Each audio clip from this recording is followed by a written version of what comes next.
Grand Rising Soul Fam. Today I am coming on and I am sharing a message from the Quantum Human Design Activation Deck by Karen Curry Parker. And today exploring Hexagram Gate 4.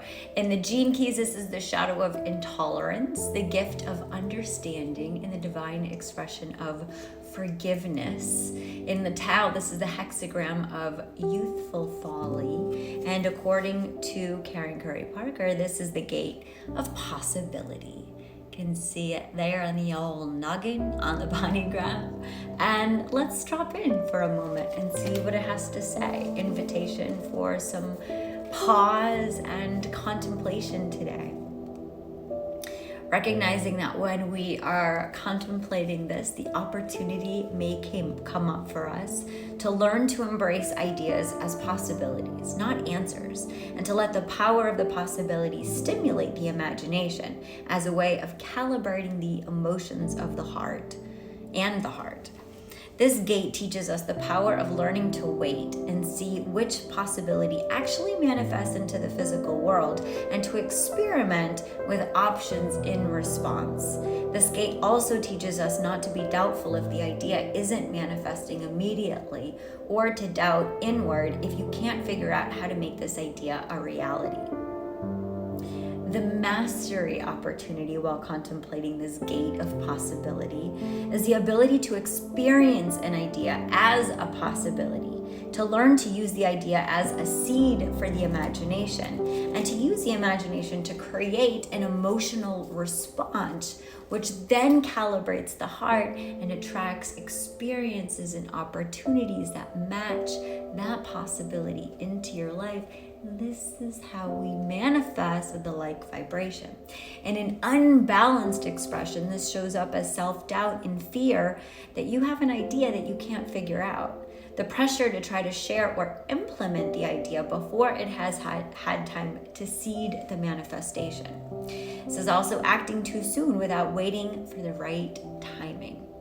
So resiliency keys that may get activated at this time. Invitation to check in with yourself and ask what needs to be healed, released, aligned, and brought to our awareness in order for us to trust ourselves and our inner knowing. What needs to be healed, released, aligned, and brought to our awareness in order for us to make clear and strong choices.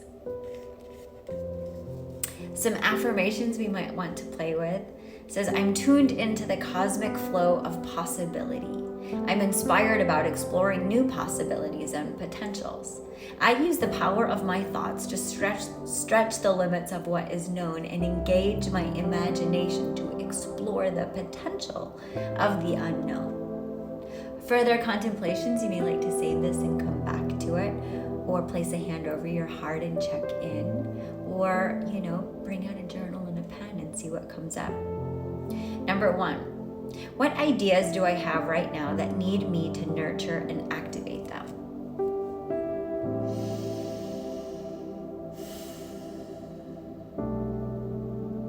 What possibility do these ideas stimulate right now? Take some time to write or visualize these possibilities.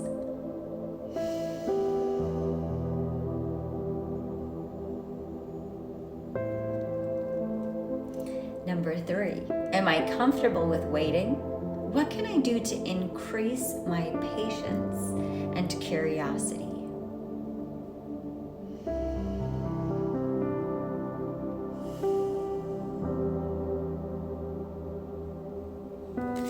One of the things that I've been playing around with and celebrating is the idea that we carry and contain these longings within us.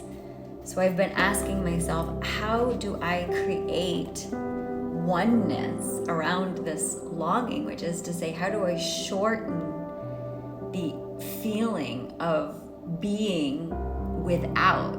If I feel like the time is off, I should be in a different place. It should be different than it is. So how can I be with the longing? And this belonging is what we're all here for, is to find the hunger in us, that where's the root of that longing, And how can we make love with this longing?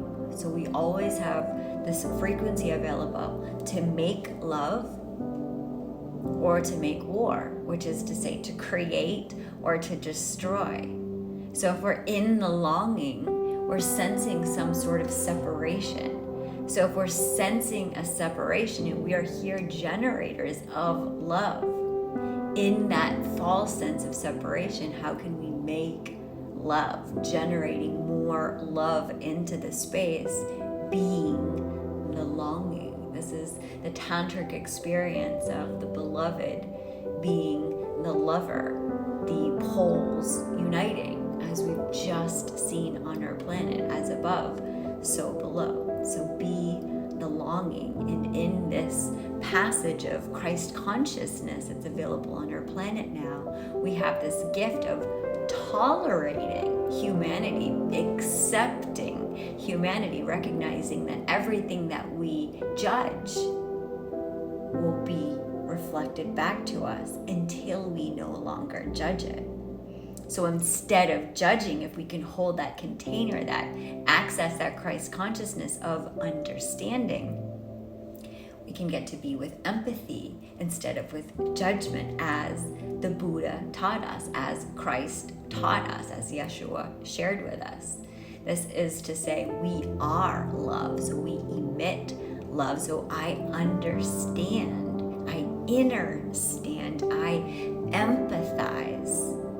And from this place, we access this ultimate field of universal love, in which all is forgiven, because nothing was ever out of alignment in the great I am, because everything was put there to just bring us back to that place of universal love in our remembering. So this passage, this gate, reminds us the power of forgiveness is the power to bring us right back into that inner landscape of inner standing, understanding, and holding with compassion humanity for the journey that it's on, empathizing and compassionately witnessing